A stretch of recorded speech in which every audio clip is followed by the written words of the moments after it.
Es cuando comienza la grabación. Ya puedo empezar. Ok. Entonces, vamos a hablar de neoplasias prostáticas.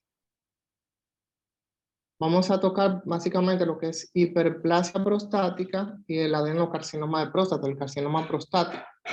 Entonces, en el libro de Smith menciona la hiperplasia como una neoplasia. Realmente, la única parte como que la describe como tal, como una neoplasia benigna de próstata, es en el libro de Smith. Otras partes solamente mencionan la hiperplasia como lo que es. Entonces, hiperplasia de próstata, un crecimiento de la próstata dado por un aumento del número de células prostáticas. Para empezar a hablar del tema, vamos a tocar nuevamente lo que son las zonas de McNeil. Eso lo habíamos visto en la anatomía, cuando hablamos de anatomía de la próstata. Entonces, la hiperplasia básicamente se origina en la zona de transición, que es esta zona que está alrededor de la uretra. Recuerden que hay otras zonas como la zona central, por donde pasan los conductos eyaculadores, la zona periférica, que es la zona donde se origina mayormente el carcinoma de próstata, y la zona anterior de la próstata. Pero la hiperplasia corresponde principalmente a esta sección donde o que está alrededor de la uretra prostática. La incidencia de la hiperplasia prostática va a aumentar con la edad. Entonces, hay una diferencia en lo que es hiperplasia prostática per se a lo que son los síntomas miccionales. Los síntomas miccionales son los mismos que vimos y vamos a verlos más adelante, los mismos que vimos cuando hablamos de la evaluación del paciente urológico. Entonces, tanto la hiperplasia como los síntomas miccionales, la incidencia va aumentando con la edad, pero no todos los pacientes que tienen hiperplasia prostática pueden presentar síntomas miccionales. Aquí en la gráfica de la derecha menciona todo el conglomerado de patologías que pueden producir síntomas miccionales entonces en el paciente. Son varias patologías, entre estas la hiperplasia prostática benigna.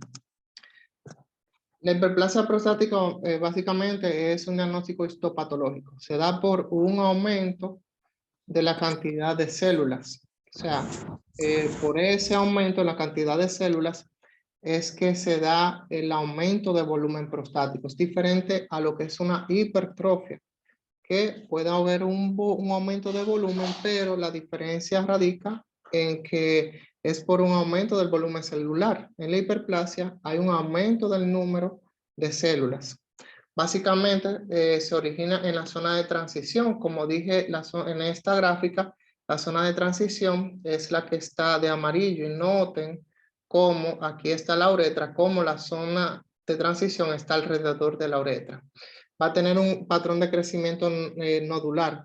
El tejido prostático va a tener un estroma y un epitelio. El estroma básicamente va a estar compuesto de músculo liso y colágeno, y el epitelio va a estar compuesto, va a ser la parte que va a generar las secreciones prostáticas.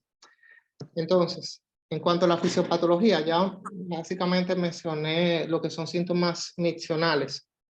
Si pueden, por favor, silenciar los micrófonos, por favor. Entonces, va a haber un componente obstructivo. Entonces, este componente obstructivo va a ser mecánico por el aumento de volumen prostático. Recuérdense que le mencioné de que habrá un aumento principalmente en la zona de transición, que es la que está alrededor de la uretra, y también una obstrucción dinámica, principalmente dada por la parte del estroma, principalmente por las fibras musculares lisas que se pueden contraer y aumentar la resistencia al flujo de la orina. De parte de la vejiga puede haber una respuesta secundaria. Ya lo habíamos visto anteriormente. Entonces, ¿qué va a pasar? Primero va a haber una fase de compensación. En la fase de compensación, como puedes ver en la gráfica, habrá un aumento del tono del músculo detrusor tratando de vencer esa resistencia. Con el tiempo va a entrar en fase de descompensación cuando esas fibras entonces puede haber cambios por fibras colágenas, la vejiga, por así decirlo, pierde fuerza, puede el paciente con el tiempo generar lo que es una retención urinaria crónica y presentar reflujo vésico-ureteral, y lo que puede llevar al paciente a daño renal crónico. ¿De acuerdo? Hablamos anteriormente de la sintomatología. Básicamente son los síntomas, pueden ser tanto obstructivos como irritativos. Por ejemplo, entre los obstructivos tenemos esfuerzo miccional, chorro débil, sensación de vaciamiento incompleto, doble vaciado, o sea que el paciente tiene como una intermitencia al final del chorro. O sea, termina de orinar, pero entonces puja un poco más y termina de vaciar la vejiga, y goteo postmiccional. Los síntomas irritativos son colaquiuria, tenesmo, nocturia y disuria. Algo importante que hay que tomar en cuenta, mencioné de que es diferente lo que es la hiperplasia prostática, es el crecimiento de la próstata. Entonces, no todos los pacientes que tienen hiperplasia prostática, porque todos los pacientes por encima de 50 años tienen ya crecimiento prostático. Entonces, no todos los pacientes con crecimiento prostático van a presentar síntomas miccionales. Entonces, por eso hay que aclarar esto, de que los síntomas del tracto urinario no son directamente proporcionales al tamaño de la próstata. ¿Cómo así? Tú puedes tener un paciente con una próstata hasta de 70, 80 gramos y quizá no tenga síntomas miccionales o tenga síntomas miccionales leves. Pero tú puedes tener un paciente con una próstata mucho más pequeña, 40 gramos, 50 gramos, que tenga muchos síntomas miccionales, incluso llegar a cirugía. Entonces, ¿qué tenemos que hacerle a esos pacientes? Bueno, hay que hacerle un examen físico completo, incluido lo que es el examen genital. Muchos pacientes, por ejemplo, pueden presentar síntomas obstructivos, y los síntomas obstructivos no son únicos de la hiperplasia prostática. Por ejemplo, pueden tener incluso estenosis de uretra. Algo que tú puedes descartar con el simple examen físico es una estenosis del meato uretral externo, por ejemplo, que es muy frecuente encontrarlo. Pacientes con fimosis pueden presentar también síntomas miccionales obstructivos. Entonces, por eso es importante hacer un buen examen físico. Por eso ahí también le puse el examen genital. El tacto rectal no está como desfasado realmente. Parte importante de la evaluación urológica es el tacto rectal. ¿Por qué? Bueno, permite más o menos tener un aproximado del tamaño del volumen prostático, como también uno puede encontrar lesiones que pueden ser sugestivas de cáncer de próstata. El examen general de orina, pacientes que presentan, por ejemplo, síntomas miccionales, tienen mayor riesgo de presentar infecciones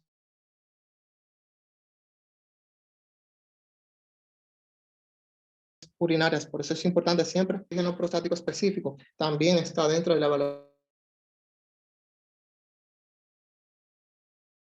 evaluación urológica. Cuando hablemos también de cáncer sobre el PSA y azoados, recuérdense que yo les mencioné de que los pacientes que tienen una hiperplasia prostática pueden presentar también daño renal crónico. Entonces, ya cuando hay alteración en los azoados, cuando hay un aumento de la creatinina de la urea, siempre está indicado hacer imágenes de tracto urinario superior, o sea, de inicio uno indica sonografía. Este es lo que es el IPSS, el score internacional de síntomas prostáticos. Como menciona ahí, no es exclusivo de la hiperplasia prostática, ya que estos síntomas miccionales pueden aparecer en diferentes pacientes con diferentes patologías, estenosis de uretra, por ejemplo, prostatitis, estenosis de meato uretral, fimosis, todo eso pueden presentar síntomas miccionales. Entonces, ¿qué es lo que valora? Si ustedes pueden ver, tiene varias preguntas. Entonces, para ver en el último mes cuántas veces han aparecido esos síntomas, mejor dicho. Entonces, da cada pregunta una puntuación de 0 a 1. Entonces, uno suma todas las respuestas, la puntuación que le da, y eso va a dar una puntuación final para clasificar los síntomas miccionales como leves, moderados o severos. Entonces, eso también permite, cuando uno hace un tratamiento, cuantificar, por así decirlo, la mejoría de manera objetiva del paciente.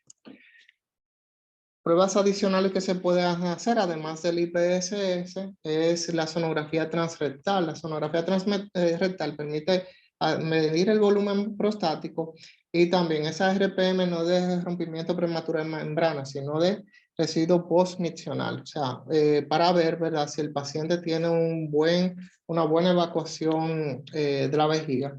La cistoscopía puede ser también complementaria, principalmente si hay síntomas o otros síntomas como hematuria. Muchas veces cuando vamos a planear un tratamiento quirúrgico, hacemos una cistoscopía para descartar de que haya otro componente obstructivo, por ejemplo, una hiperplasia prostática, ver qué tan obstructiva se ve la próstata endoscópicamente, etcétera. Una uroflujometría. La uroflujometría básicamente es un estudio para medir el flujo de la orina. Entonces lo mide en base al volumen por el tiempo y se mide en mililitros por segundo. Entonces una uroflujometría por debajo de 14 o 12 ya indica que el paciente tiene síntomas miccionales. Y la urodinamia. La urodinamia tiene varios parámetros, como por ejemplo la uroflujometría, la presión dentro de la vejiga, la presión del detrusor, la presión abdominal, la presión del esfínter urinario externo. Eso básicamente para ver el funcionamiento, porque muchas veces los síntomas miccionales no son causados simplemente por la hiperplasia prostática. Un paciente puede tener incluso una vejiga acontrátil y presentar una retención urinaria y tener concomitantemente una hiperplasia prostática, pero la retención urinaria te le hizo ya el problema vesical, en este caso una vejiga contráctil. Lo llevas a cirugía, por ejemplo, y el paciente todavía se queda en retención urinaria a pesar de estar obstruido, pero ya eres por un componente vesical. Eso es solamente un ejemplo de por qué en algunos casos está indicado también hacer urodinamia. Vamos a hablar sobre tratamiento médico. El tratamiento puede ser tanto médico como quirúrgico. Vamos a ver más adelante el quirúrgico. En la gráfica de la derecha, lo que pueden ver, esos puntos azules, lo que muestra la ubicación de los receptores alfa-adrenérgicos tanto en el cuello vesical como en la próstata.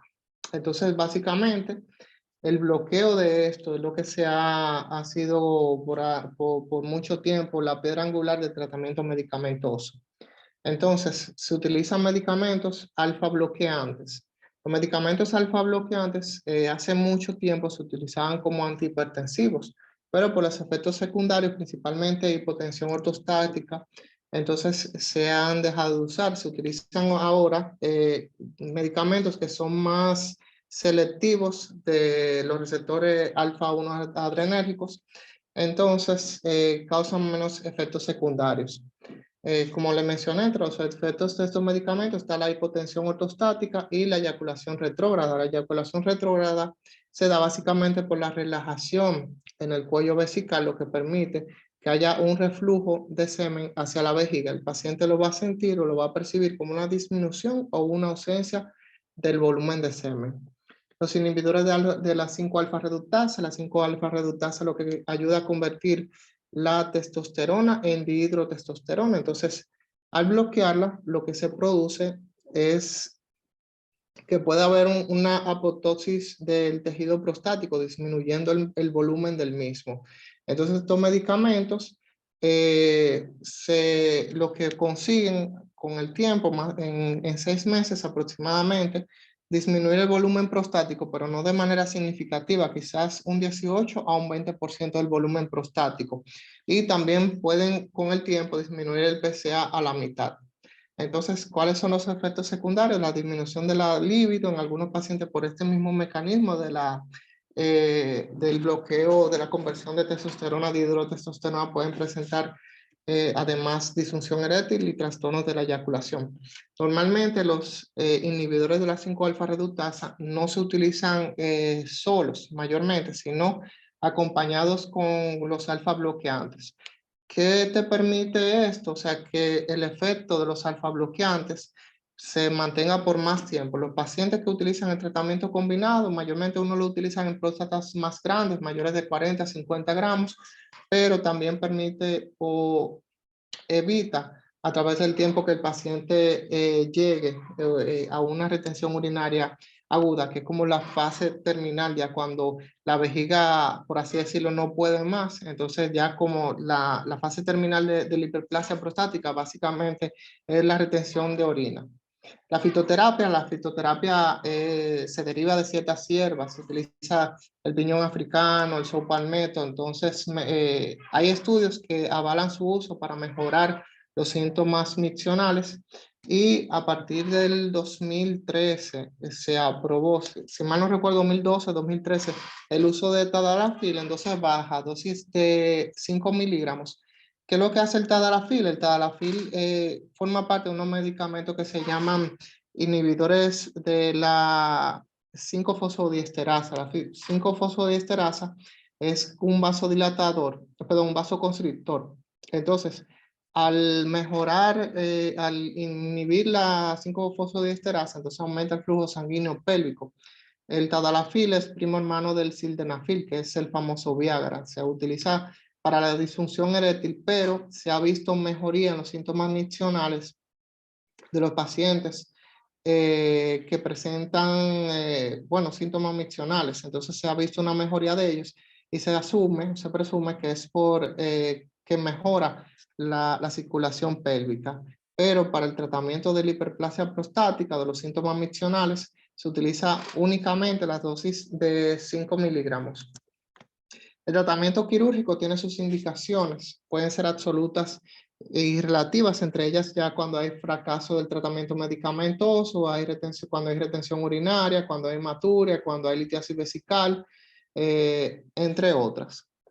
Entonces, ¿en qué se basa el tratamiento quirúrgico? El tratamiento quirúrgico básicamente es un tratamiento desobstructivo. En la hiperplasia prostática lo que se busca es desobstruir el paciente. Acuérdense que la zona donde se origina la obstrucción es a nivel de la parte de transición de la próstata. Entonces, ¿cuál es desde hace mucho tiempo el gol estándar en la cirugía prostática? La resección transuretral.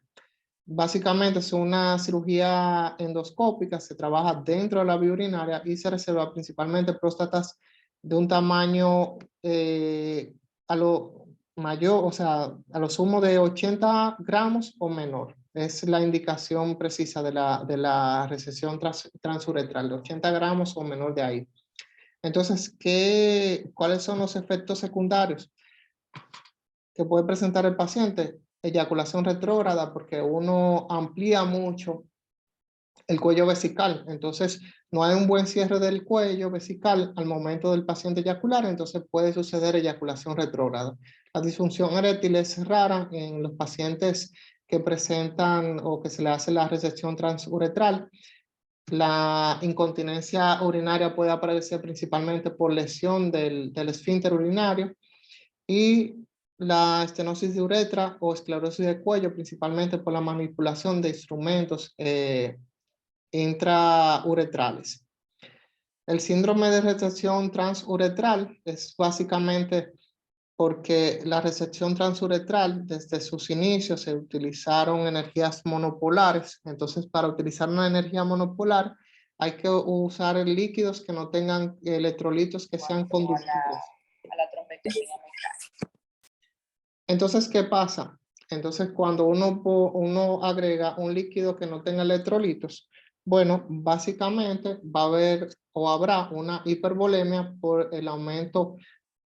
Para que entiendan, cuando uno hace una resección, entonces uno utiliza líquido para irrigar y para poder mantener la visualización. A medida que uno va a hacer cortes en la próstata, entonces se exponen plexos venosos y eso aumenta la absorción de líquido. Entonces utilizamos un líquido que no tenga electrolitos. Entonces, ¿qué va a pasar? Principalmente va a haber una sobrecarga de líquido por el líquido absorbido y una hiponatremia dilucional. Entonces, ¿cómo se expresa eso en el paciente? Puede presentar náuseas, vómitos, confusión, bradicardia y también perturbaciones visuales.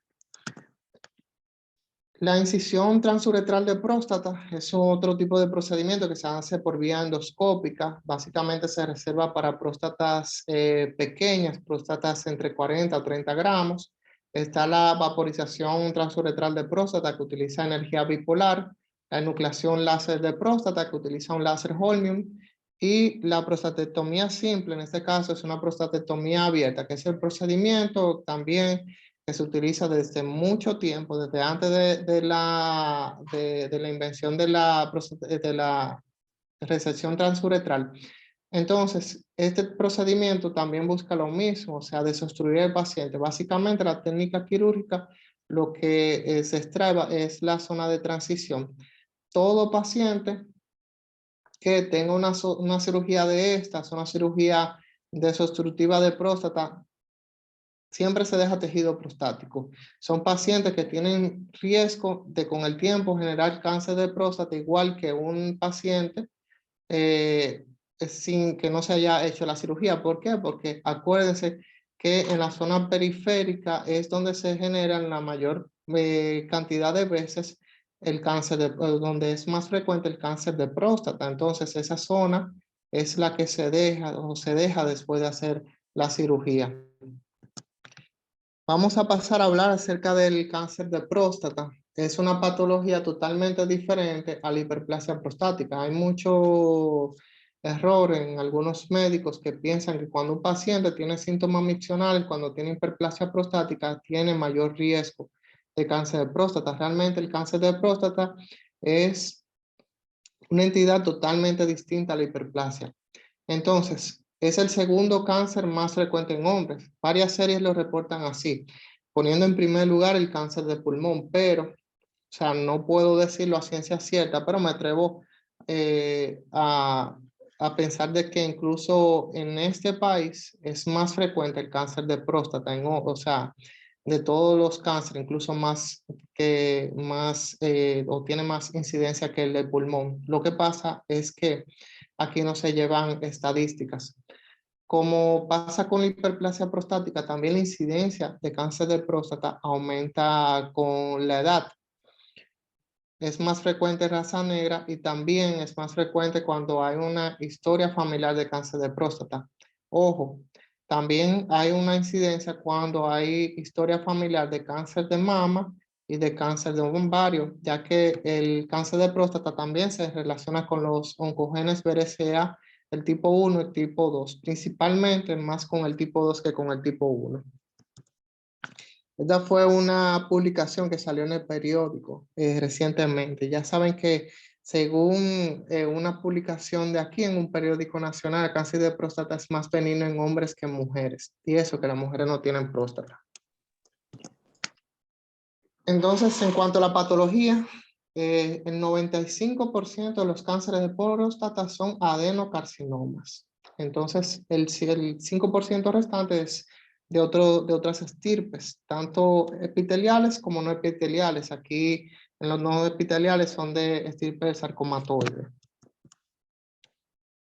Como he mencionado varias veces durante esta charla, el cáncer de próstata es más frecuente en la zona periférica. Es más frecuente en la zona periférica, aunque puede presentarse también en la zona de transición y en la zona central. ¿Dónde da metástasis? Principalmente en ganglios linfáticos, las cadenas ilíacas internas, obturatrices o ilíacas externas.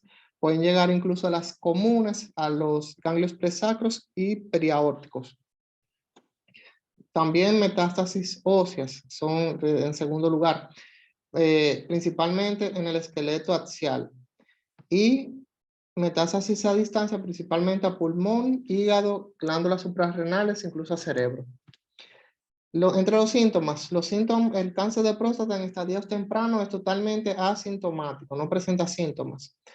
Normalmente, como le mencioné anteriormente, mucha gente asocia los síntomas miccionales al cáncer de próstata cuando los pacientes muchas veces tienen concomitantemente síntomas miccionales porque tienen una hiperplasia prostática concomitante.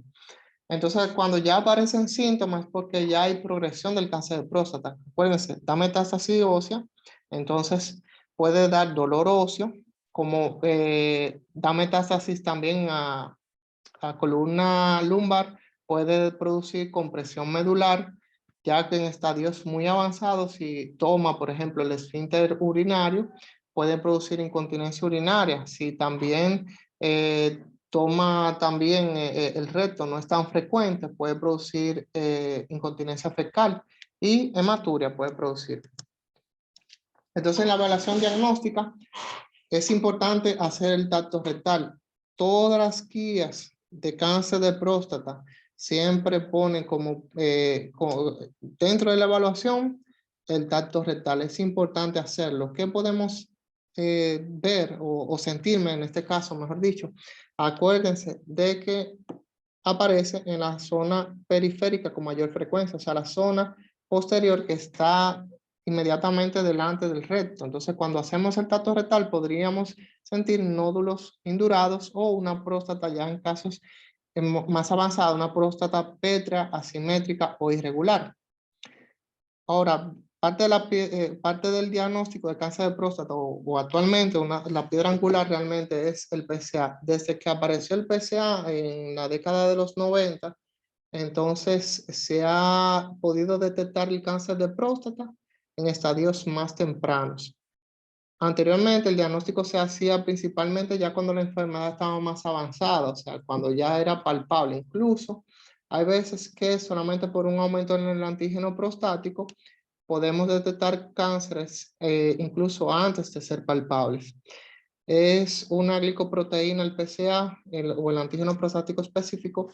Esta glicoproteína es producida específicamente por el epitelio prostático y la función de esta es licuar el coágulo de semen, eso para que las vías seminales no se tapen. Entonces, es un antígeno que es específico de la próstata, en el sentido de que varias patologías te van a elevar el PSA. Un aumento del PSA no indica que haya cáncer. Por ejemplo, infecciones urinarias, la misma hiperplasia prostática, prostatitis, manipulación del tracto urinario inferior, ya sea con cualquier instrumento urológico, colocación de sonda. Todo eso puede aumentar el PSA. Solamente el PSA uno puede ayudarlo para saber bien el estadio de la enfermedad una vez se tiene el diagnóstico de cáncer de próstata. Se asume cuando tienes ya un paciente diagnosticado con cáncer de próstata que el PSA puede ser directamente proporcional a la progresión de la enfermedad. Mientras más alto el PSA, mayor riesgo hay de progresión. Entonces, sí, lo mismo, cuando tú le pones un tratamiento a un paciente de cáncer de próstata, entonces el PSA, si el tratamiento ha sido efectivo, quiere decir que el cáncer ha mejorado con el tratamiento. Si un paciente que tú lo tienes controlado con un tratamiento, el PSA aumenta, entonces quiere decir de que el tratamiento no está siendo efectivo. ¿De acuerdo? Como menciona abajo, excelente marcador una vez se establece el diagnóstico de cáncer de próstata. Es por lo anteriormente comentado.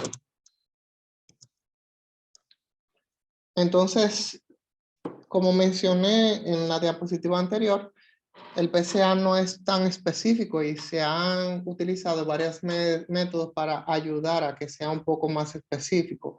Por ejemplo, el PSA por grupo de edad. No, el corte en general es por debajo de 4. Entonces, el PSA por grupo de edad, establecer un PSA, por ejemplo, los pacientes entre 50 a 59 años, el corte viene siendo 2.5, entre 60 a 69 hasta 3.5, así sucesivamente, para aumentar la eficacia diagnóstica del PSA. La cinética del PSA, o sea, cuánto aumenta el PSA anual. Eso, por ejemplo, un aumento por encima de 0.75 anual es muy sugestivo de que puede, o de mayor riesgo de que el paciente puede presentar un cáncer de próstata. Y el tiempo de doblaje de PSA, en lo que está entre paréntesis, es básicamente cuánto tiempo transcurre hasta que el PCA llegue al doble. Por ejemplo, un PCA en 2, ¿cuánto tiempo transcurre hasta que llegue a 4, por ejemplo? Entonces, eso se utiliza principalmente ya cuando el paciente está diagnosticado con cáncer, para saber, mientras más corto es el tiempo de doblaje de PCA, entonces puede ser peor el pronóstico.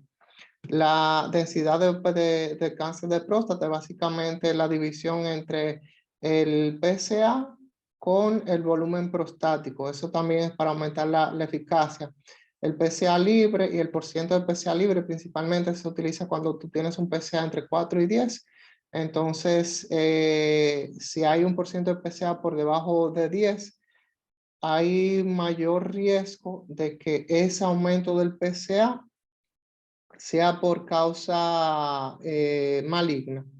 Y por último, el PSA3. El PSA3 se realiza principalmente, es una muestra de orina después de realizar un tacto rectal, y básicamente se puede elevar en pacientes que tienen cáncer de próstata. Principalmente se utiliza, ya no se utiliza tanto, pero se utilizaba cuando un paciente tiene una biopsia negativa, que uno piense que puede tener cáncer de próstata porque quizá el PSA sigue subiendo, entonces uno le hace un PSA3, pero no es tan específica ese estudio realmente. El diagnóstico del cáncer de próstata se hace por biopsia de próstata. La indicación de biopsia de próstata básicamente es un tacto rectal sugestivo, que uno encuentra en el tacto rectal una lesión que haga sospechar a uno de que puede el paciente tener cáncer de próstata, o una elevación de PSA que no se explique por los otros procesos que le había mencionado anteriormente, que puede elevar el PSA, como por ejemplo una infección urinaria, una prostatitis, entre otras. Entonces, la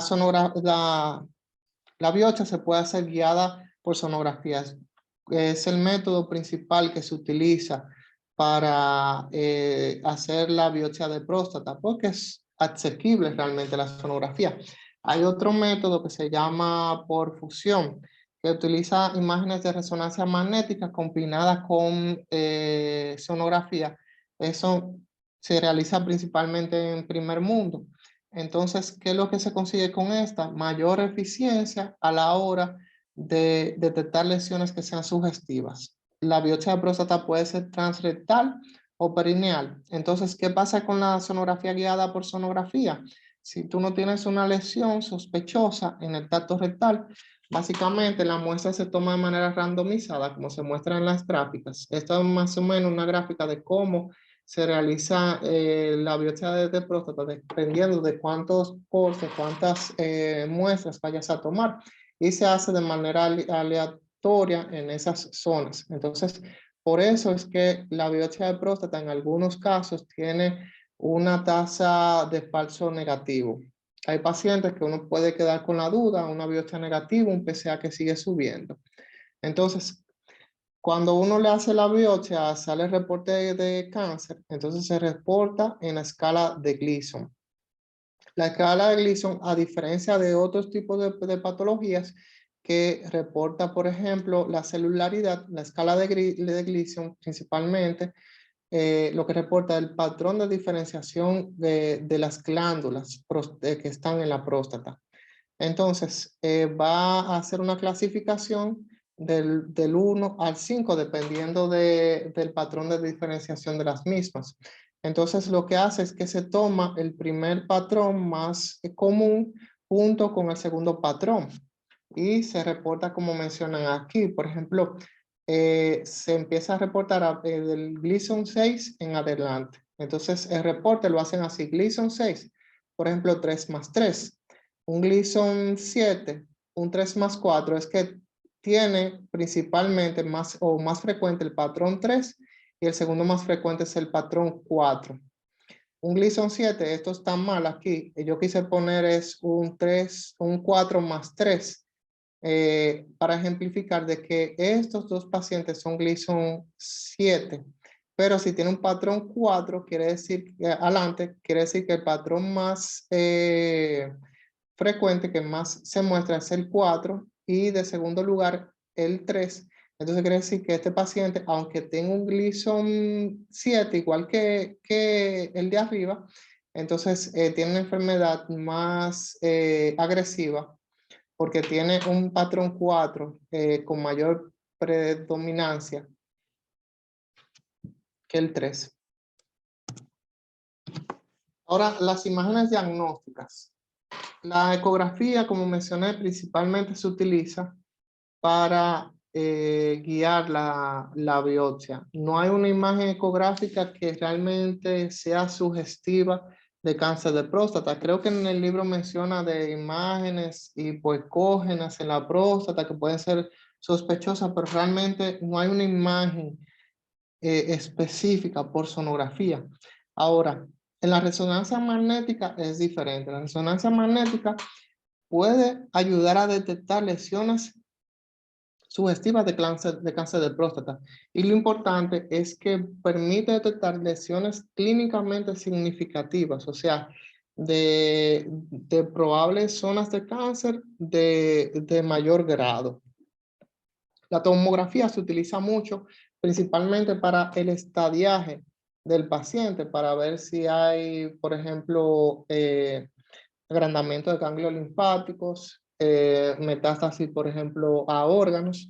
La gammagrafía se utiliza principalmente para descartar si hay metástasis óseas y el PET scan se utiliza actualmente para principalmente en la enfermedad recidivante, o sea, un paciente que quizás se le hizo una cirugía radical de próstata, tiene después con el tiempo un aumento del PSA, no se encuentra una zona de donde se origina el cáncer nuevamente, entonces se le puede hacer un PET scan.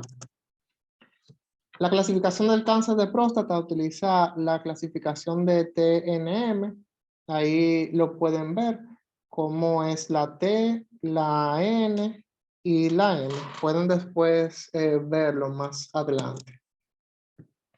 También algo que se utiliza son ciertas tablas para medir los grupos de riesgo. Se utiliza la tabla de Amico con mucha frecuencia. Esta básicamente toma el PSA, el Gleason y la etapa clínica basándose en el TNM para clasificar los pacientes en riesgo bajo, riesgo intermedio y riesgo alto. Entonces, esto permite elegir qué tratamientos dar al paciente, porque ahora hay una controversia en relación a la alta tasa de diagnóstico que tenemos de cáncer de próstata en estadios muy tempranos. Entonces, puede ser que estemos tratando muchos cánceres que quizás no vayan a progresar lo suficiente. Entonces, por eso se sugiere, ¿verdad?, estudiar bien al paciente. También para establecer el riesgo tanto de progresión como de metástasis, se utilizan ciertos nomogramas y calculadoras. Hay diferentes centros que tienen varios tipos o tienen su tipo de nomograma, calculadora. Entonces, ¿cuál es el tratamiento?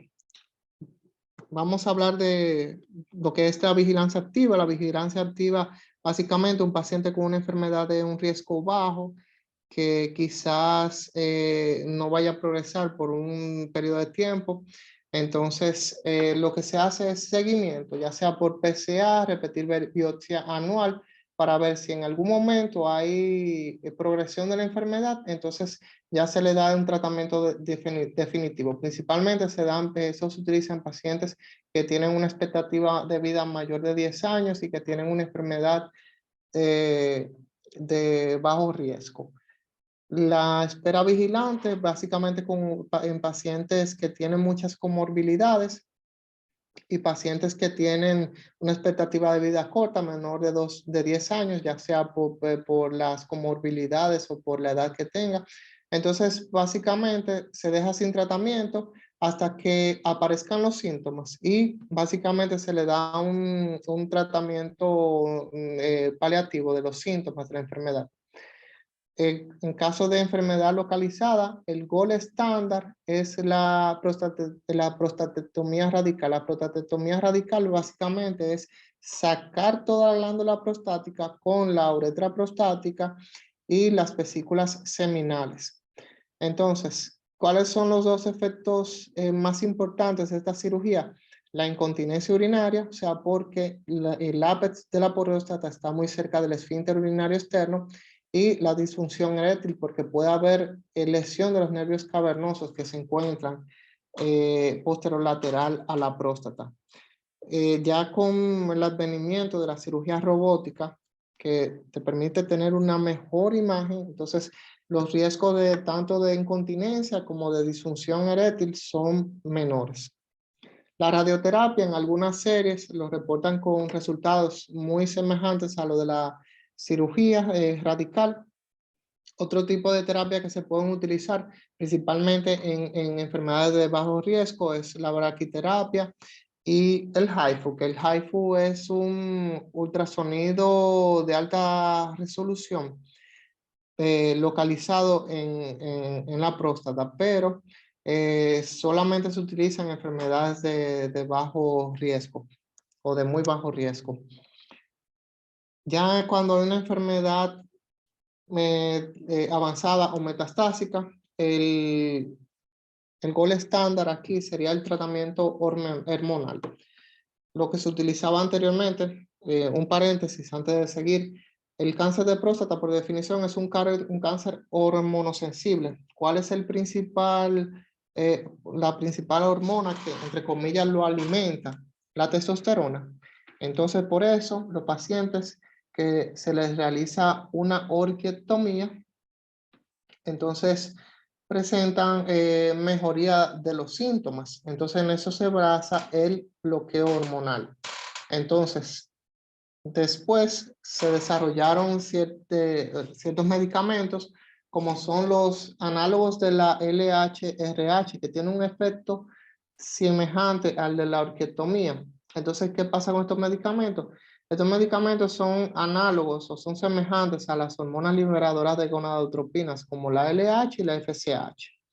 Entonces, ¿qué pasa con estos medicamentos? Este medicamento principalmente fueron desarrollados para tratar el hipogonadismo, pero entonces se vio que después de un tiempo, lo que hacía era que bloqueaba o bloqueaba, por así decirlo, la producción de LHRH, entonces disminuyendo la producción de gonadotropinas, produciendo un bloqueo androgénico, disminuyendo la producción de testosterona. Entonces, actualmente se utilizan como tratamiento del cáncer de próstata avanzado. Hay que tomar en cuenta que estos medicamentos pueden producir el efecto de llamarada, porque al principio van a aumentar la producción de LH, FSH, estimulando el testículo, produciendo más testosterona. Entonces, los pacientes van a presentar aumento de los síntomas, ya sea de compresión medular, pueden presentar retención urinaria, aumento del dolor óseo. Para evitar esto, al principio del tratamiento, con estos análogos, se utilizan antiandrógenos. Entonces, tenemos los análogos LH-RH y tenemos también los antagonistas LH-RH, que tienen un efecto contrario. En vez de ser un análogo, es un antagonista. O sea, que de inicio, de una vez, va a inhibir la producción de LH-RH, va a haber un bloqueo de la producción de testosterona y no va a haber fenómeno de llamarada. Los antiandrógenos principalmente se utilizan de inicio con los análogos de LHRH y pueden ser esteroideos y no esteroideos. Estos medicamentos principalmente lo que hacen es un bloqueo periférico del receptor de andrógenos. Entonces, cuando ya los medicamentos, el bloqueo hormonal puede presentar con el tiempo una resistencia, o sea que el paciente, a pesar de suprimirse la producción de testosterona por el mecanismo antes mencionado, puede volver a progresar la enfermedad por diferentes mecanismos. Entonces ahí es lo que se llama un cáncer de próstata resistente a la castración. Y se utilizan otros tipos de antiandrógenos. En este caso se le dicen comúnmente super antiandrógenos, que lo que hacen es que inhiben la producción de andrógenos por otros mecanismos. Entonces, esos se utilizan principalmente cuando hay resistencia a la castración y actualmente se utilizan en estadios más tempranos, principalmente cuando hay cáncer de próstata metastásico sensible a la castración. También en el cáncer de próstata avanzado se utiliza inmunoterapia como Sipuleucel-T y quimioterapia, principalmente anteriormente se utilizaba cuando antes de llegar los nuevos antiandrógenos, se utilizaba la quimioterapia ya cuando había resistencia a la castración, pero ya se ha retrasado más su uso y se utiliza más cuando ya hay metástasis viscerales. Está el docetacel y el carbacitacel. Y ya hasta aquí la presentación. Yo sé que fue un poco densa. Si tienen alguna pregunta, pueden hacerla. No se preocupen que puede ser que esos medicamentos y sus usos, o sea, no lo voy a poner en el examen, simplemente para que ustedes conozcan sobre el tratamiento de cáncer de próstata.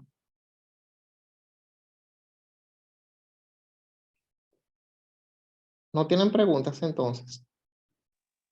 ¿O están aturdidos de tanta información? No, No, estamos voy a preguntando. parar de grabar. Todo claro. Ok.